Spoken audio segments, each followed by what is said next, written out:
big welcome, everybody. It's so good that you could join us tonight on Tantrums versus Meltdowns. I'd like to introduce to you Aisha Hilton, who is our IT amazingness, and Karen McMaster, one of my lead therapists. Karen monitors the question and answer chat. So if you do have questions that you'd like to ask or comments that you want to make that you want to get back to me during tonight's presentation, please put them in the question and answer, and just chatting amongst yourselves and sharing your own experiences. If you could do that in chat, that would be great. I'm really excited. We've got 117 people registered for tonight's webinar. So I'm really excited about that. I want you to remember that sometime tomorrow, depending on Aisha's head, this webinar will be available on the website, and that will be available for free, and you can tell other people that they can access it. And always remember that this can be great professional development for your support workers, for your kids, or for extended family members, or other people who you would like to listen to the information you want to share with them, but they're not going to listen to it from you. It's always great if you can sit down and watch these webinars with someone on your support team, because sometimes you need a bit of support to remember what you've heard. That didn't work. Here we go. All right. Are you a professional attending tonight's webinar? If you'd like a certificate of attendance, there's 3 questions that you need to answer, and then email in the answers to reception at BCBM. So define 3 of the many differences between a tantrum and a meltdown. Describe the role anxiety plays in meltdowns, and describe the role theory of mind has on meltdowns. So I'm not looking for like war and peace. I just want a couple of dot points that clearly indicate to me that you've got the concepts, and then we can issue you a professional development certificate. Okay, tantrums and meltdowns and shutdowns. Now, I should have called it tantrums, meltdowns and shutdowns, because shutdowns and meltdowns are both exactly the same thing. And we'll talk about them, but shutdowns often get ignored, and they can actually be incredibly difficult to deal with as well. So when I say meltdown tonight, I'm also referring to a shutdown, but I'll go into that in more detail. All right, where are we heading tonight?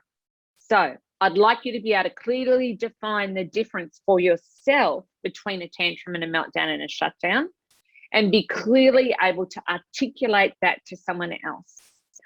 I think one of the great challenges for us as parents is that we can often tell the difference between a tantrum and a meltdown. However, those around us, and often those that love us a lot, can't. So we get a lot of this judgment against our parenting because of that inability to see them as 2 separate and different things, whereas they absolutely are. So if you're actually clear in your mind what the difference is, that actually helps you to articulate it. When you can articulate what's happening really clearly, then that reduces other people's anxiety. Because often well-meaning comments are made from a space of anxiety and wanting to help, but not actually knowing how to. One of the first things we're going to do tonight is actually go through the cycle of a meltdown and shutdown and look at the actual process that happens for the child and for ourselves. And then we'll go into a range of triggers after that. I think I could talk for about 6 hours on triggers, and I don't think that would necessarily be helpful. But we'll see how we go. I've got extra slides that I don't think I'm going to get through tonight, but you'll be able to download the slides so you'll have all the information.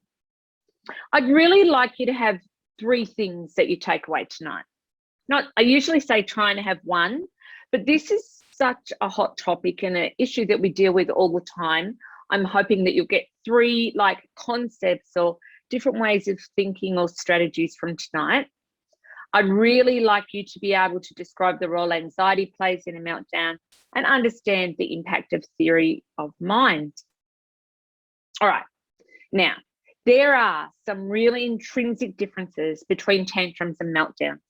They're actually both very different, have clear defining features, they have different purposes, and a tantrum can begin as a tantrum, and then depending on the child, it can actually morph into a meltdown, but you actually see a transition that occurs.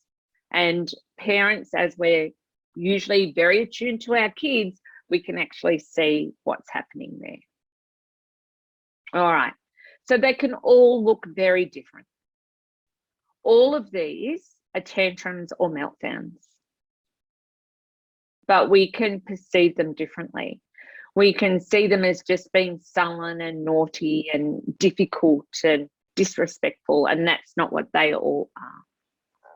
So when we think about a tantrum, we're looking at something that is developmentally, we usually see from about 8 or 9 months till about 5 years. And they reduce over time as language and problem-solving skills improve, so their ability to communicate. But until they can actually communicate effectively in a way that they feel is effective, they will use a tantrum as a form of communication.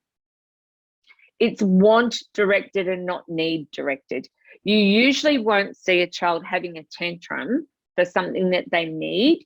A tantrum is usually about something that they want, and they've got a specific endpoint in mind. And when they hit that endpoint, they usually settle. So if you're in the supermarket and they want a toy car and they're yelling and screaming and carrying on like pork chops, often that would be a tantrum. And you know it's a tantrum because if you actually give in and give them the toy car, they'll actually settle. Yes, Karen? We just have a question. How does a parent help calm a special needs child who has meltdowns when the parent also suffers meltdowns when under stress? Yeah. That is just the most amazing question.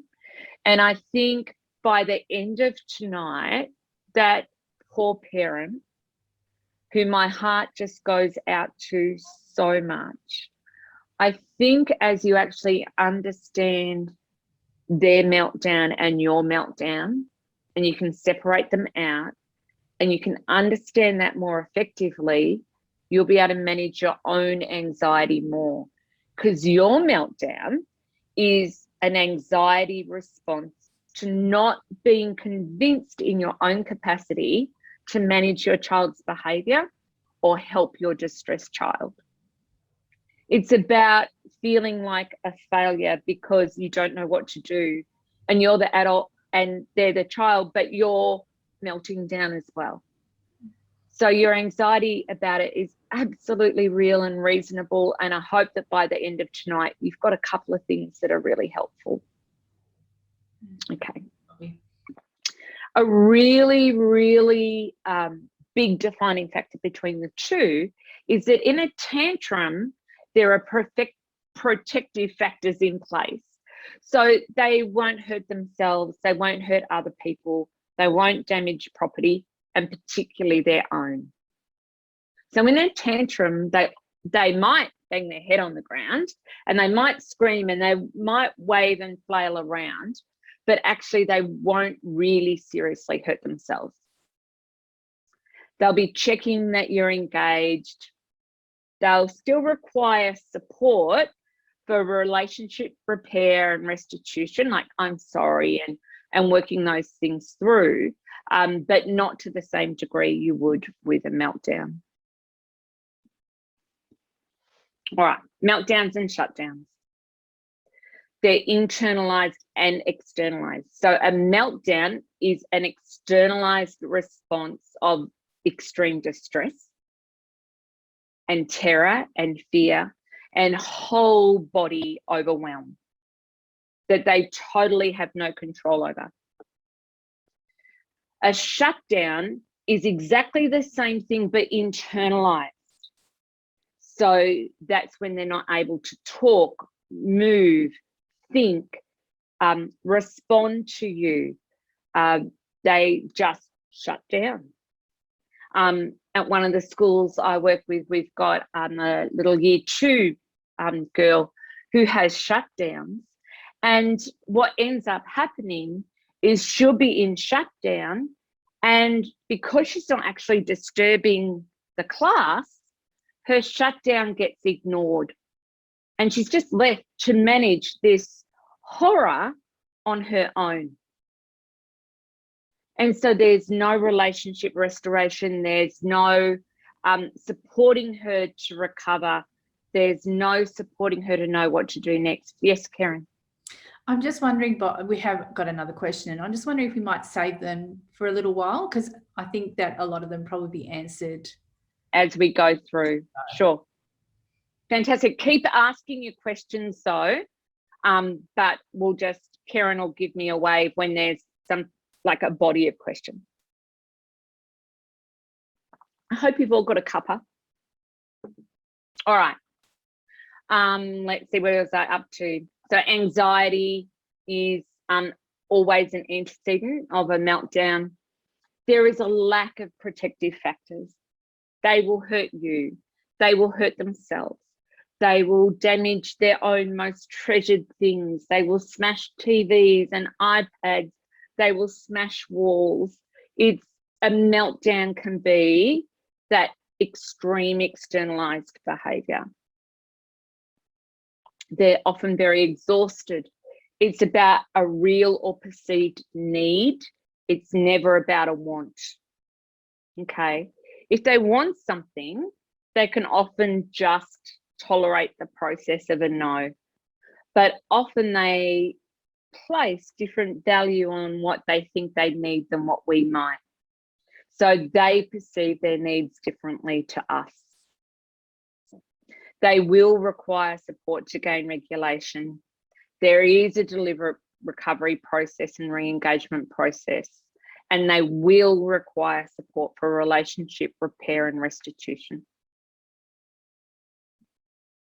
So there are 3 distinct stages of a meltdown and shutdown. Now, this is really quite like boom, boom, boom, boom, boom. And I'm going to slam through this quite quickly because I know that you are going to have the slides and you can look through the slides.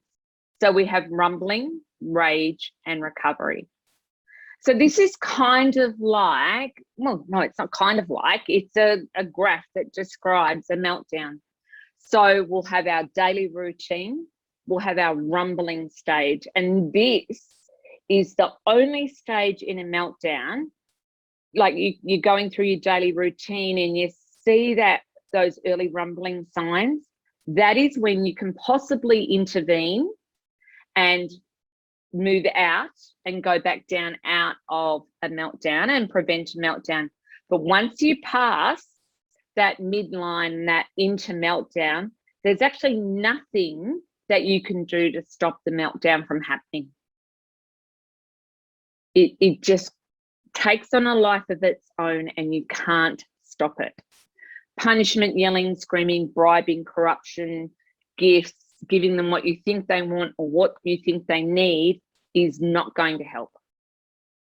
Then they come into recovery, and that, if you don't do recovery well, you'll go straight back into another meltdown. And then you can slowly ease back into your daily routine. I'm going to break each section down. All right. So let's have a bit of a think about what some rumbling behaviours might look like.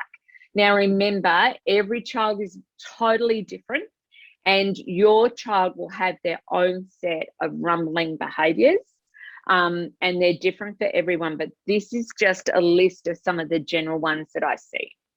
Fidgeting, swearing, making noises, pacing, grimacing, an increase in tics, tensing muscles, tears, increasing or decreasing volume. You might see them beginning to withdraw and lose their capacity to communicate verbally. You might see that looking at the ground, or you might see that, so you'll actually see that process of externalizing or internalizing happen.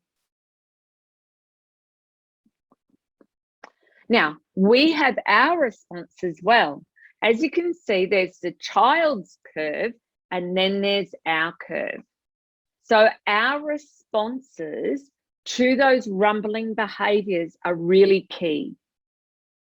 So us remaining calm, using a quiet voice, deliberately dropping an octave, because we actually get anxious when we start to see a meltdown occurring. So we actually tense our shoulders and our voice actually goes up an octave, at least one, if not 5. But if we deliberately drop an octave, we're probably still even higher than we normally speak.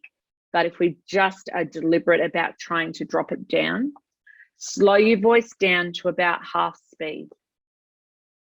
Just really take your time. Now, remember, as adults, we're bigger, wiser, stronger, kind. And if we take deep breaths and we can regulate ourselves, we can actually co-regulate. We can help them calm down. It's the time to prevent a power struggle. And later on, when we're talking about strategies, I'll give you a whole list of things that create power struggles and a whole lot of alternatives to actually keep yourself out of power struggles. And you can print those and put them on your fridge. Be flexible. This is the time to offer an option. So not a distraction like, look, here's something pretty or here's a toy, but it's actually an option. Shall we go for a walk? Do you want your doona?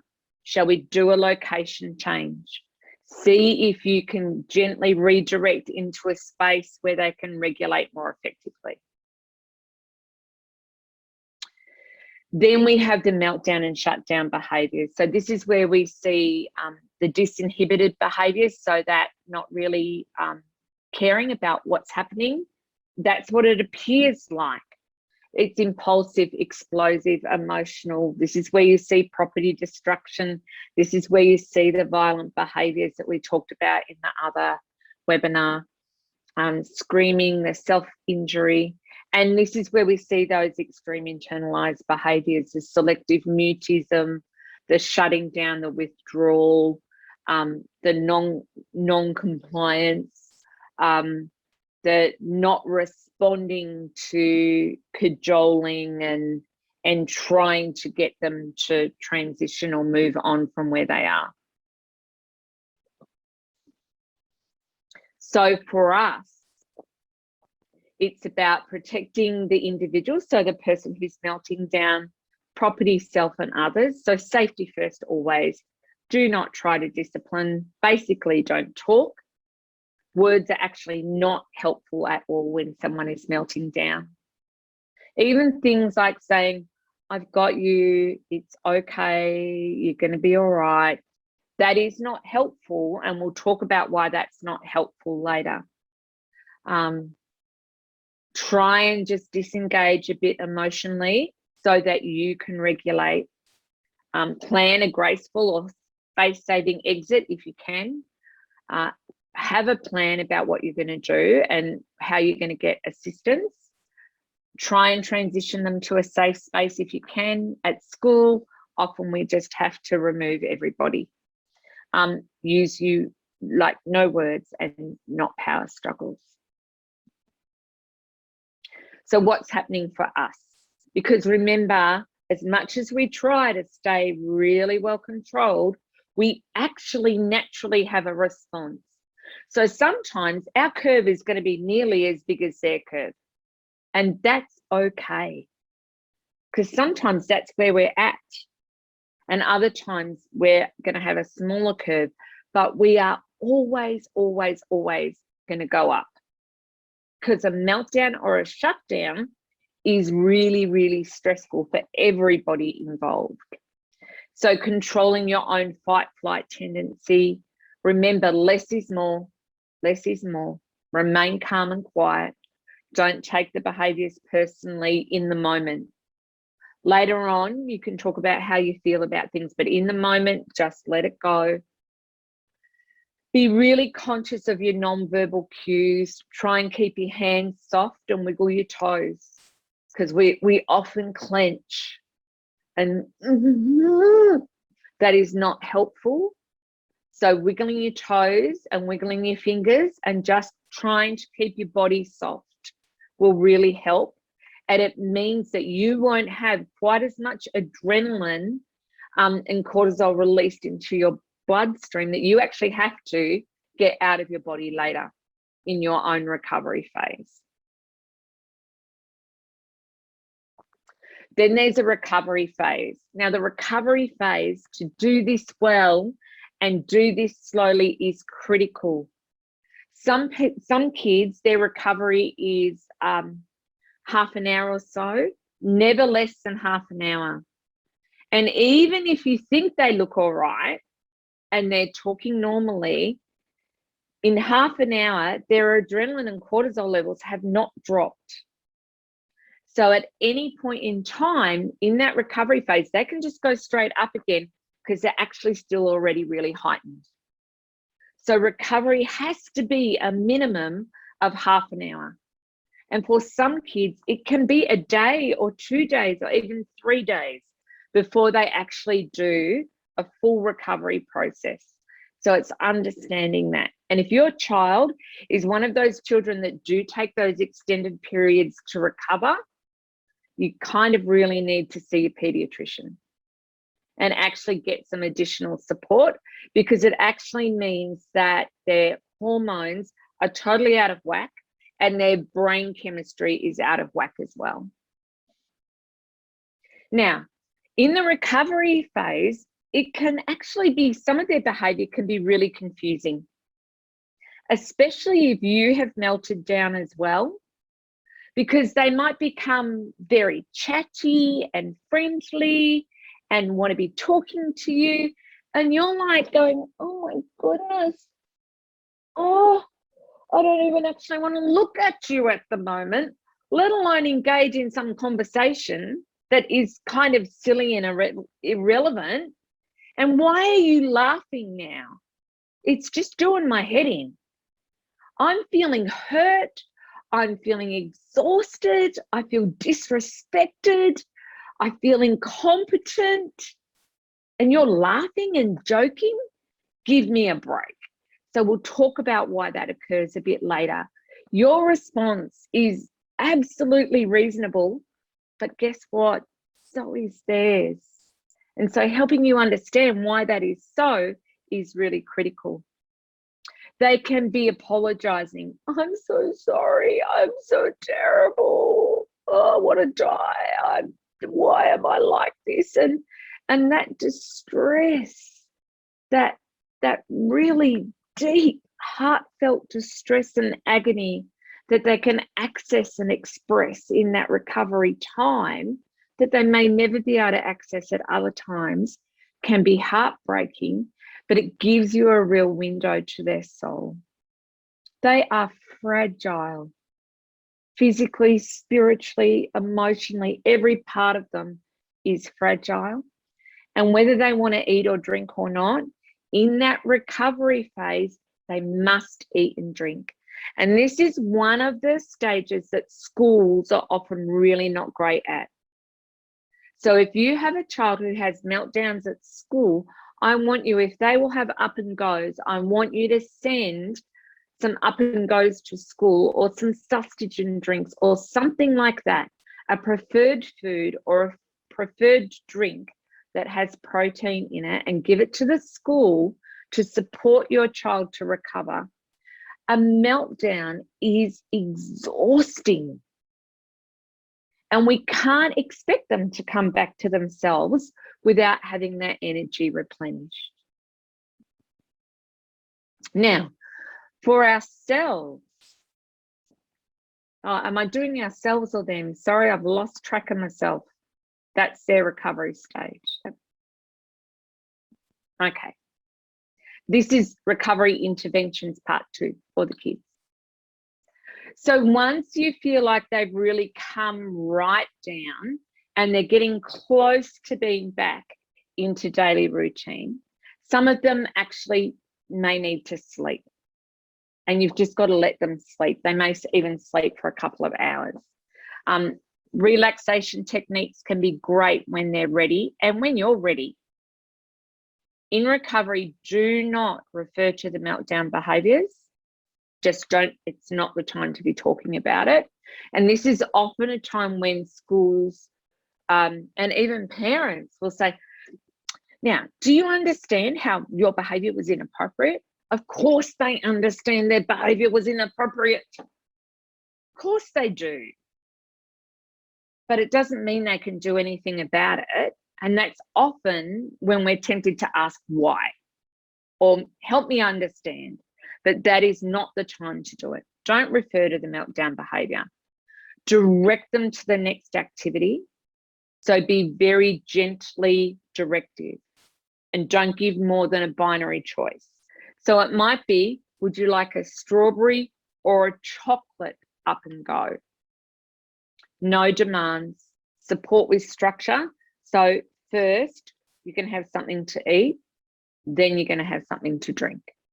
And then you're going to lie down with your doona and you're going to watch your iPad for half an hour, and then we're going to see how you are. Plan the recovery conversation and set a time in your mind for when that is going to occur. Now for you, remain as calm and quiet as you can. Tag out as soon as you can with somebody who's regulated and not heightened, because your own adrenaline and cortisol levels are through the roof, and you actually need time to have something to eat, something to drink, walk it off, do whatever you need to do to get that adrenaline and cortisol out of your body. Now, there will be times when you can't do that and there is nobody to tag out to. I get that.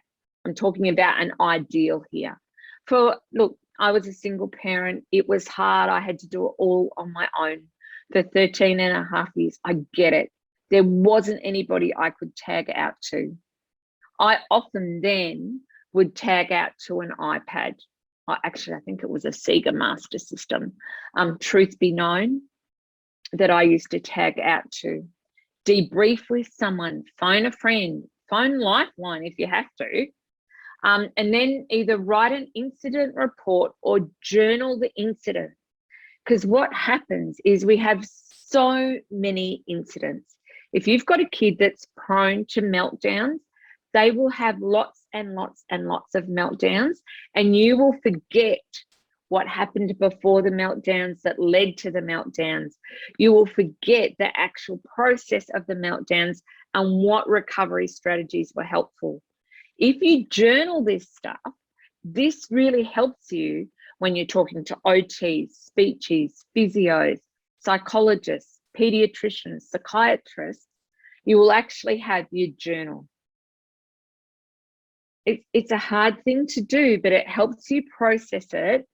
And what happens to us, and this has been an amazing thing I've been learning for myself, is that we try and hang on to all of these thoughts. And these thoughts can be called unopened loops. And when we end up with unopened loops all over the place, we're doing our head in, trying to remember everything that we've got to remember all of the time. So if you write it down and journal it, even as dot points, you'll actually close the loop. Even though you actually haven't told the pediatrician yet, you've actually put that information into a trusted source. So then your brain can just relax. I don't know if you remember ever writing an essay, study at school or something like that, and your brain just constantly is thinking about that essay. McMaster mentions, no, that's not going to work. McMaster stated, no, that's not a great, I need my thesis sentence. In the work of McMaster of 2021, it is clearly yeah, that might work. And you just keep looping and looping and looping and looping.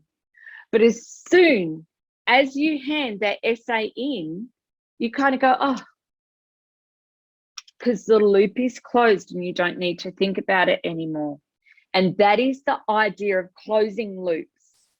But there's no point just writing it on a post-it note. Point of post-it notes here. They're just everywhere. I'm getting them now into a loops book. All right. And so I've got all different tabs. So I've got, you know, home, personal, work. And what they actually suggest you do is that you write down every unclosed loop you've got, long and short term, and just write them, scribble them on paper, how many pages you need to do, then categorize them. And so then you go, okay, these are all the things I need to talk to the pediatrician about, or the OT or the physio. And what that does, it actually buys you a whole lot more headspace, because you haven't got, you know, Professor Julian Summer Miller. Some of you might be old enough to remember him, but Julius, he had hair that stuck out everywhere. That's kind of the picture I have of all of the unclosed loops in my head. And I kind of feel like it's kind of settled down a bit. All right. So that's kind of the etiology of the meltdown, okay? So that's kind of an overview of what happens. Now, before I go on to the next bit, Karen, questions. Yeah, and there's I'll just start. Is it a good idea to get down to the child's level when they're having a tantrum, even in the middle of the supermarket? If it's a tantrum, yes. If it's a meltdown, you actually place yourself at quite a lot of risk getting down. Because remember, a tantrum has protective factors and a meltdown doesn't. Yep. Good point. So determine whether it is a tantrum or a meltdown. Yep. Just got another couple, well, actually probably three. So happy to be here listening to Bobbi. Can Bobbi later expand on by what she means by cortisol, the stress hormone in the body, and having to get it out of your body? Okay, sure. Would you like to leave that to later and answer another one? I'm just writing that down. So yeah. Okay. Next one. How can you soothe when the child becomes physically aggressive to the point of fear in the parent or the teacher? You can't. You just can't.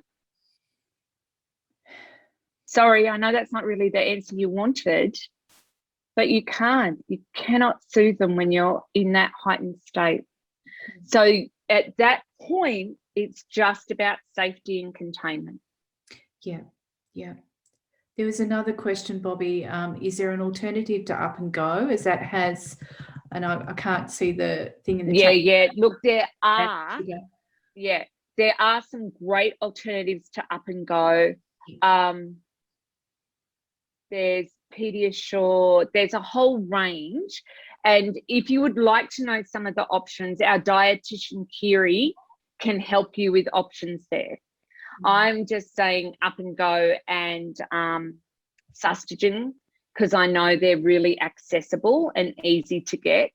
But there are definitely other products. So there's lots of kids that are lactose and gluten intolerant, and those products don't work for them. But there are definitely some like fruit and other based products that you can get. Yeah. Lots of comments about, going to give, a protein rather than just water. And also, just further, they gained understanding on what's happening, which is great. Excellent. Yeah. And look, guys, I haven't got all the answers tonight, and we can't do all the answers in an hour. Like, I could do an hour on each of the slides and do a deeper dive. But this is really just to give you something to go on with and something to do tomorrow. We are all really fatigued. I think I can speak for all of us. We're fatigued. It has been hard. I thought last year was hard. Man, that was nothing on this year. Nothing on this year. The COVID fatigue, the lockdown fatigue, the stress in families. the feeling of ineffectualness and the lack of capacity to do remote learning, we're just all over it. So we're not just, as parents, we're not just going up a little bit, we're going right up there. And the higher we go, the longer it takes to come down. And that's okay. Don't want you to be beating yourselves up about that. So I want to have a look at some triggers now. So it's easy for us to say there's no trigger.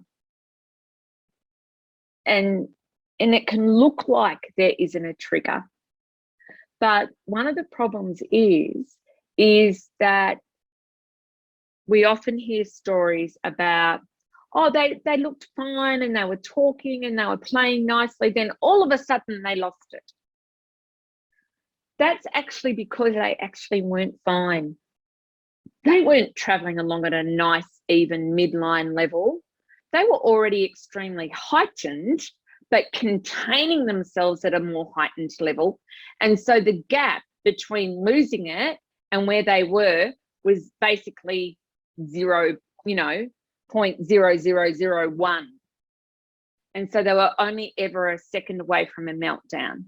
Whereas, say, somebody who's not going to have a meltdown, they're traveling down here, so they can get a bit stressed and come up and down, but often they're already traveling way up there.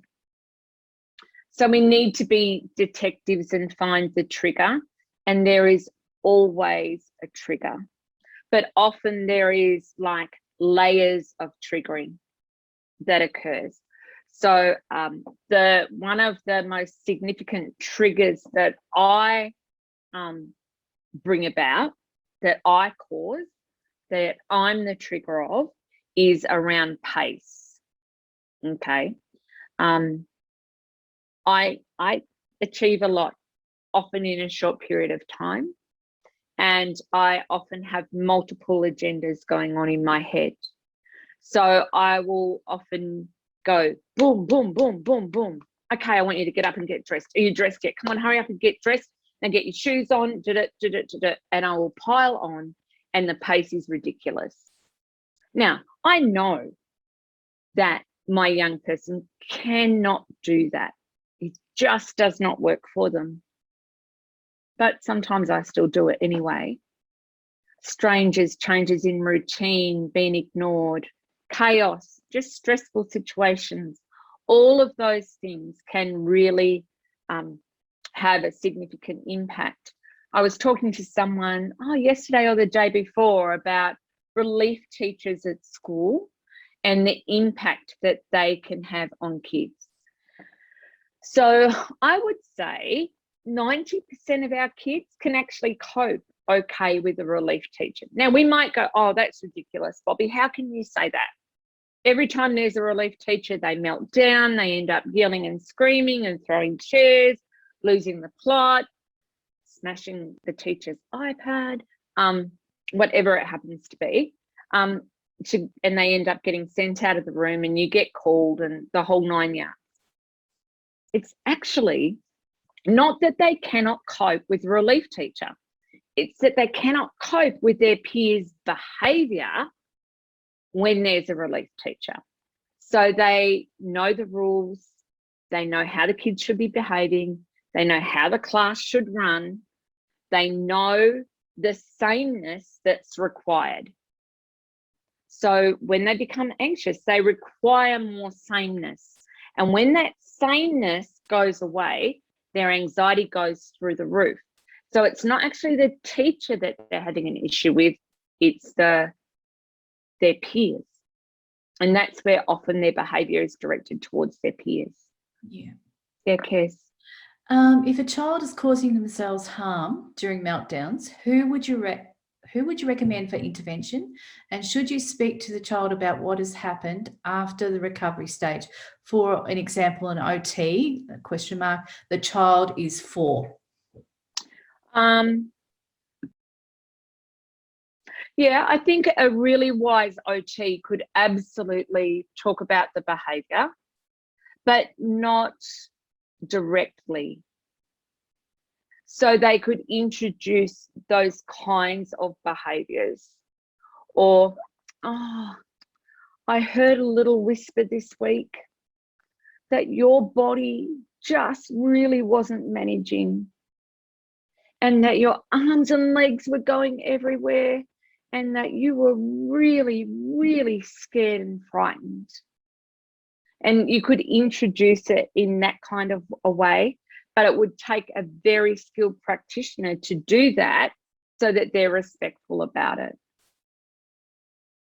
The other way that it can be addressed is actually not talking about it in therapy, but deliberately and explicitly developing skills for parents, educators, and the child. Anything else there, Kez? Not at the moment, just the one about the cortisol when we get back. Yeah. All right.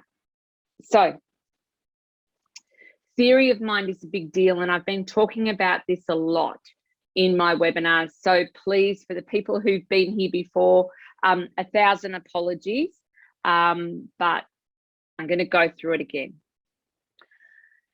Any child that has anxiety, ADHD, ODD, ASD, a chromosome disorder, an intellectual disability, have had grief, loss, trauma, depression, anxiety, will have impaired theory of mind.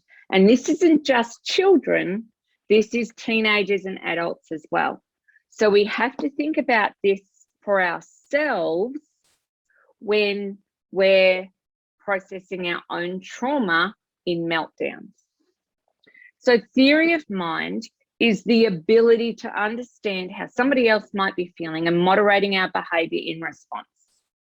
So it's the ability to predict and interpret other people's behavior and the intention of that behavior. And when there's an impairment in theory of mind, they're not able to imagine how somebody else feels. They're actually, even more than that, not able to experience empathy themselves because it's not a concept they understand. So when you say, oh, I know how you feel, oh, and they're going, you don't know how I feel. And you're there going, yes, I understand. They actually cannot imagine how somebody who is very sweetly sitting there or standing there saying, oh, I understand how you feel. And they're going, you don't understand how I feel. Cannot imagine how that calm person can understand how they feel. They just can't relate to that. The way they can relate to that is for you to stay regulated and go, oh my goodness, I can see how upset you are. We're still staying totally regulated and in control of the situation, but we're mirroring intensity. And so that can actually help them to know that we do actually understand how they feel. Often, if we actually lose it ourselves and end up yelling, screaming, crying banshees, which I have been guilty of, once they actually see that level of dysregulation in us, that mirrors for them their level of distress and dysregulation, they go, oh, you really do know how I feel. Yes, what I can see on the outside of you is exactly how I feel on the inside. And then often they'll laugh with relief, or they'll start chatting, or they'll just be almost like this immediate switch from this absolutely hysterical, losing it, melting down person to this happy, chatty person. That is because they've actually had an experience of empathy. However, we will often miscue that as being psychopathic, sociopathic, cruel, manipulative, whatever you want to label it as. But we miscue what's going on there. We don't mean to do that. I may have, oh no, this is actually quite helpful as well. So they can't predict what's going to happen next.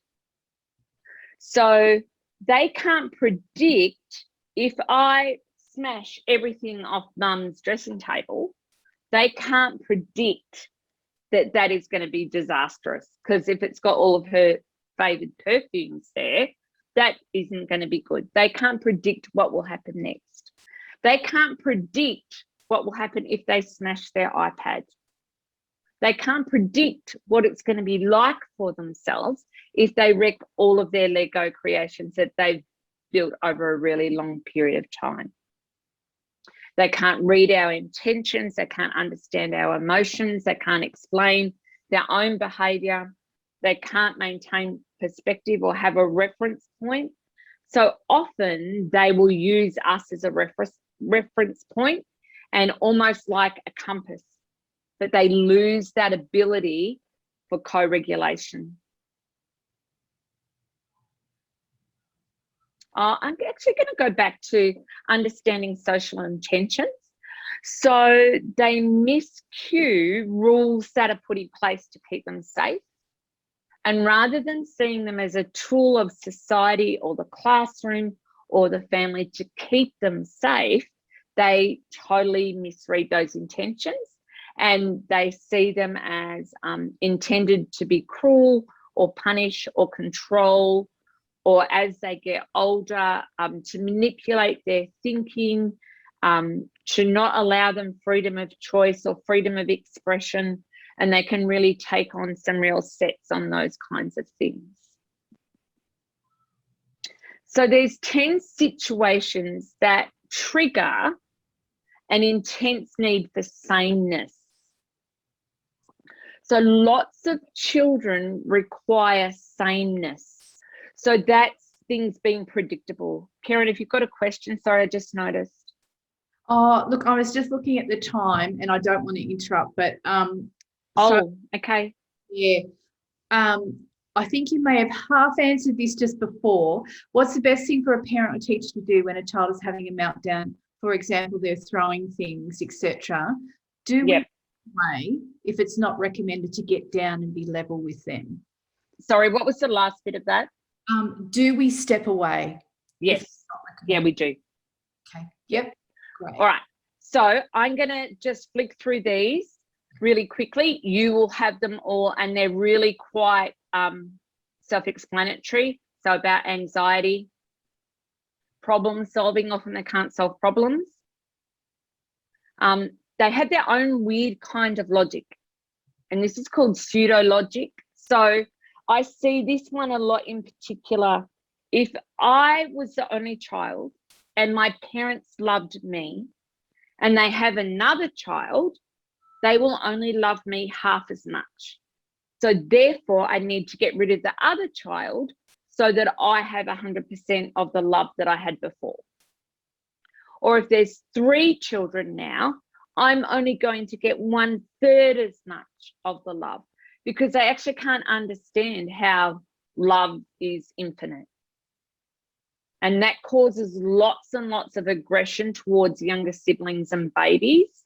And this can actually be a very, very helpful thing in families to actually understand this, because then you can do some explicit support around it.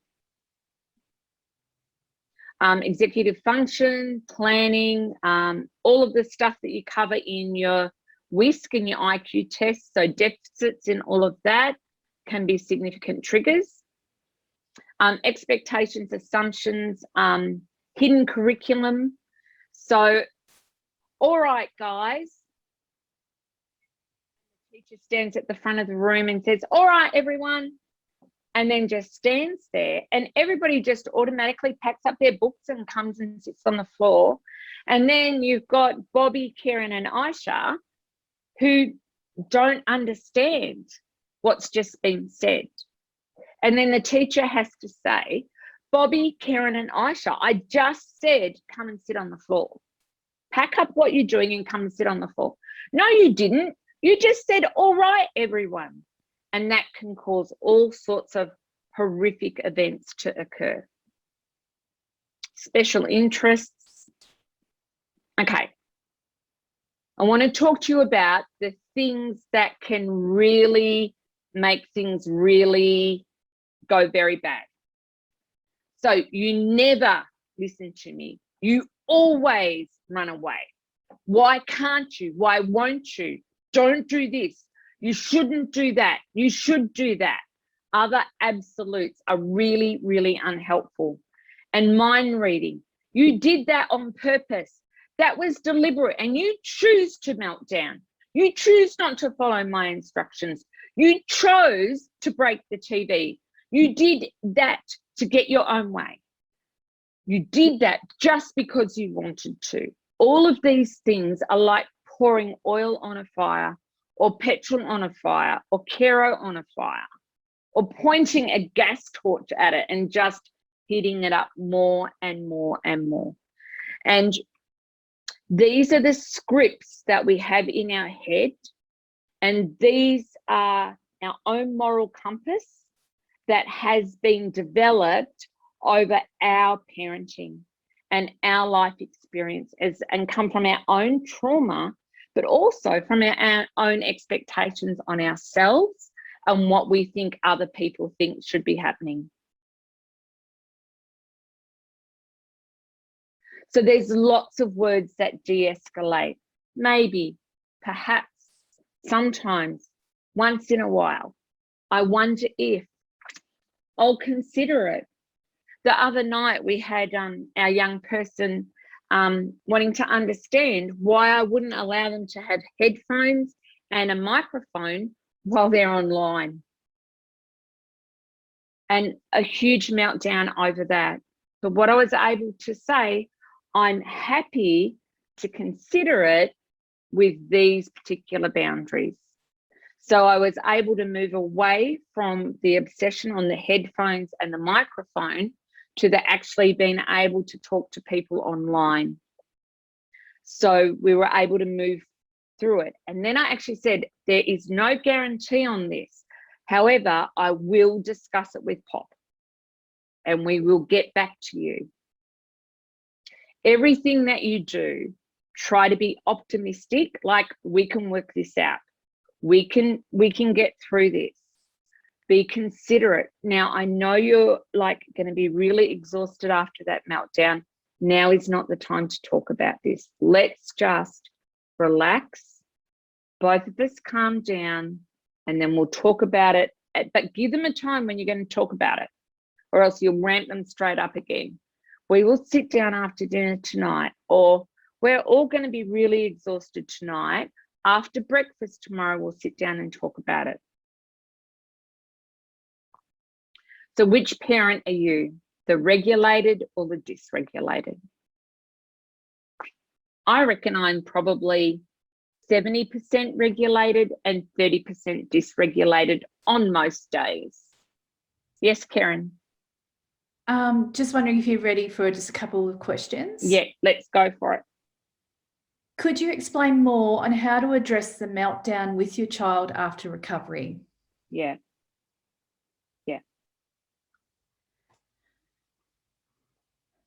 I think being really honest and saying that, talk about your experience and your fear. So you know how yesterday things went really pear-shaped. I felt really, really worried and scared because I really didn't know how to help you then. I could see you were really, really scared. I was not scared. I was angry. Oh, it is so good we're having this talk because I was feeling scared. So I thought you were scared, and you weren't scared at all. You were angry. Okay, that's great. What were you angry about? I'm wondering if you can explain that to me so I can understand. What were you angry about? And then try and unpack it, but at each point as you go through, mirror their emotion that they bring up so that you keep them regulated through the process.